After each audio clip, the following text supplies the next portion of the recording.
যে প্রতিবেদনটা সংবাদপত্রে বেরিয়েছে এটাকে দেখে আমার মনে হয়েছে রাম আর রাবণকে সমান চোখে দেখা। রাম আর রাবণকে যদি কেউ সমানভাবে দেখে এটা ঠিক না। যে যায় লঙ্কায় সে হয় রাবণ, এই ধরনের কথা অনেকে আবার বলে থাকেন। হিটলার আর স্টালিনকে সমানভাবে দেখা, অথচ হিটলার স্টালিন না থাকলে হিটলারের ফ্যাসিবাদ তাকে প্রতিহত করা, পরাস্ত করা সম্ভব হতো কিনা সেটা আমাদের জানা থাকা দরকার। হিটলারের ফ্যাসিবাদকে পরাস্ত করার ক্ষেত্রে সবচেয়ে বেশি ভূমিকা স্টালিনের। এখন দুইজনকেই যদি সমানভাবে কেউ দেখে এটা কোনো রকমভাবে যুক্তিসঙ্গত না, এটা মেনে নেওয়া যায় না।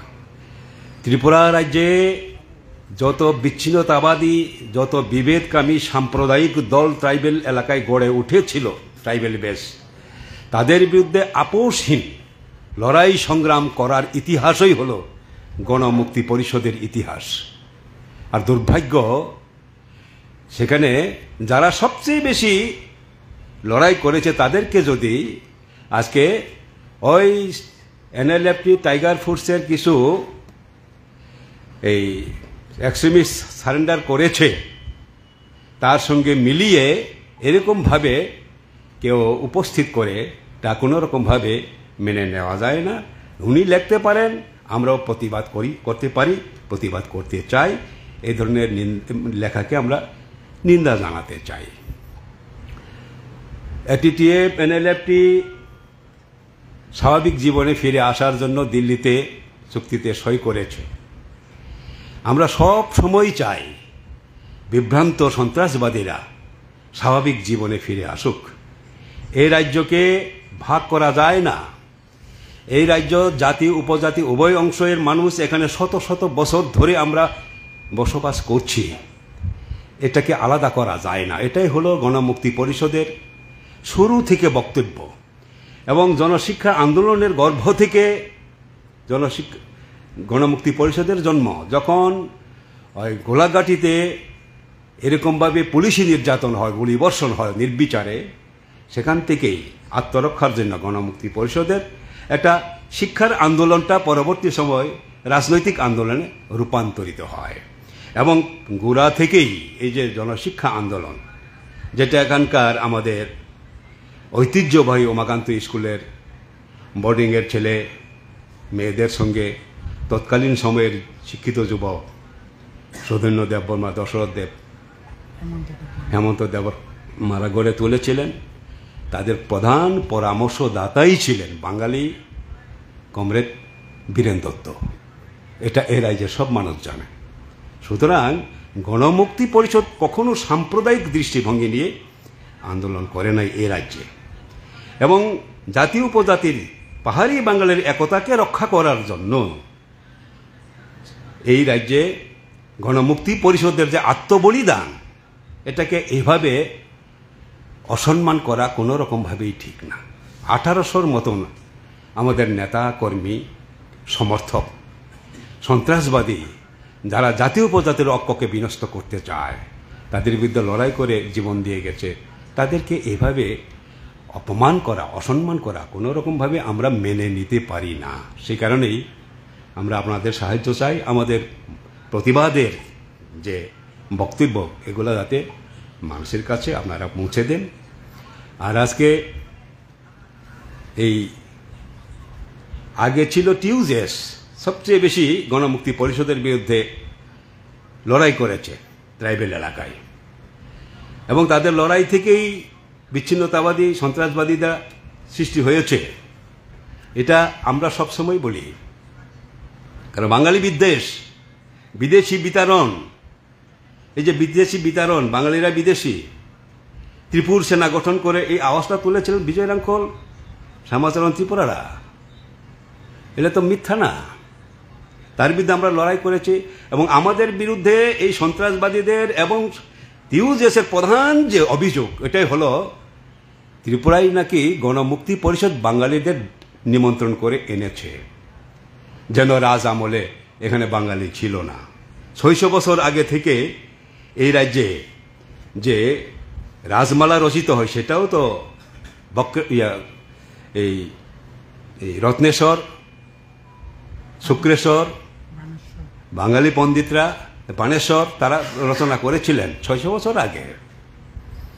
তো এখানে পাহাড়ি বাঙালির যে একত্র বসবাস এটা গণমুক্তি পরিষদের জন্মের বহু বছর আগেই তো। কাজেই ট্রাইবেল গণমুক্তি পরিষদ বাঙালিদের এখানে জায়গা দিয়েছে, আমন্ত্রণ করে এনেছে, এই ধরনের অভিযোগ থেকেই গণমুক্তি পরিষদের নেতাকর্মীরা তাদের টার্গেট। কমরেড দশরথ দেবকে কয়েকবার প্রাণে মেলে ফেলার জন্য আক্রমণ করেছিল, এটা সকলের জানা। একবার তো গ্রেনেড ছুঁড়ে মেরেছিল কমরেড দশরথ দেবের গাড়ির ভিতর, কিন্তু তারা ভুল করেছিল গ্রেনেড মারার যে পিনটা খুলতে হয় এটা খুলতে পারেনি, ফলে বিস্ফোরণ ঘটেনি, প্রাণে রক্ষা পেয়েছে। এইভাবে বাঙালিদের এই স্বার্থ রক্ষাকারী গণমুক্তি পরিষদ, এই কারণেই তাদের মারতে হবে, খুন করতে হবে, এটাই ছিল টিউজেস বা টিএনভি বা অন্যান্য সন্ত্রাসবাদীদের বক্তব্য। আজও এটাই তাদের বক্তব্য। কাজেই এরপরেও যদি মানুষকে বিভ্রান্ত করতে এর ধরনের লেখা দেয়, আমি মনে করি এভাবে মানুষকে বিভ্রান্ত করা যাবে না। এবং আমরা বলতে চাই যে হ্যাঁ, সন্ত্রাসবাদীরা সারেন্ডার করেছে, ভালো খবর, এটাই হোক আমরা চাই। কিন্তু টিএনবি সারেন্ডার করেছিল, সব শেষ হয়ে যায় নাই, আবার হয়েছে। কাজেই আবার হবে কি হবে না সেটা নির্ভর করবে আমাদের ত্রিপুরা রাজ্যের সব অংশের মানুষের প্রচেষ্টার মধ্য দিয়ে, যাতে এই রাজ্যের জাতি উপজাতির একতা কোনো রকমভাবেই বিনষ্ট না করতে পারে।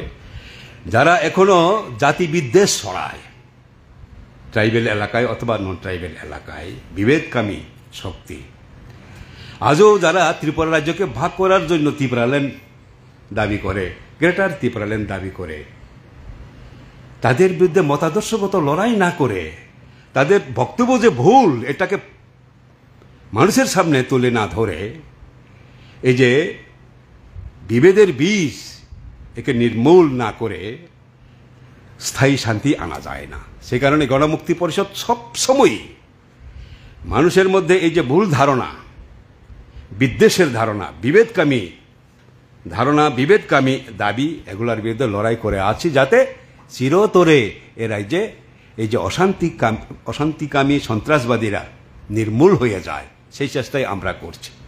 সেই জায়গায় আমাদের গণমুক্তি পরিষদের প্রতি যদি এরকম কলঙ্ক লেপন করা হয়, এতে ত্রিপুরা রাজ্যের মানুষের জন্য এটা মঙ্গল নয়। এতে গণমুক্তি পরিষদের মধ্যে এখনও যারা লড়াই করছে জাতি উপজাতির ঐক্যকে, পাহাড়ি বাঙালি ভাই ভাই এই স্লোগান তুলে,